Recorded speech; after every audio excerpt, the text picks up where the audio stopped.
নামাজ বাদ দিও না বন্ধু, এবারের চেয়ে ওপারের জীবন বেশি সুন্দর। আসসালামু আলাইকুম ওরহমতুল্লাহি ওবরাকাতুহু। হ্যালো বন্ধুরা, আপনারা সবাই কেমন আছেন? আশা করি সবাই খুব ভালো আছেন।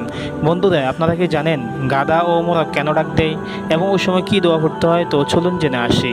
হাদিসে এসেছে, ইজা সামি'তুম সিয়াহাদ দিকাতি ফাইন্নাহা রাআত মালাকান ওয়া ইজা সামি'তুম নাহিকাল হামিরি ফাইন্নাহু রাআ শাইতানান। অর্থাৎ মোরগ ডাক দেয় যখন সে ফেরেশতাকে দেখে, আর গাধা ডাক দেয় যখন সে শয়তানকে দেখে। এই হাদিসটি আবু হুরায়রা রাদিয়াল্লাহু তাআলা আনহু থেকে বর্ণিত এবং এই হাদিসটি সহিহ মুসলিম ও সহিহ বুখারীতে রয়েছে। রাসূলুল্লাহ সাল্লাল্লাহু আলাইহি ওয়াসাল্লাম বলে গিয়েছেন মোরগ ডাক দেওয়ার পর এই দোয়াটি পড়ার জন্য, আল্লাহুম্মা ইন্নী আসআলুকা মিন ফাজলিক। আর গাধা বা কুকুর ডাক দেওয়ার পর এই দোয়াটি পড়ার জন্য, আউযু বিল্লাহি মিনাশ শাইতানির রাজিম। বন্ধুরা, এমনই ইসলামিক ভিডিও পেতে আমাদের চ্যানেলটিকে সাবস্ক্রাইব করে রাখুন। তো দেখা অন্য কোনো ভিডিওতে। আল্লাহ হাফেজ।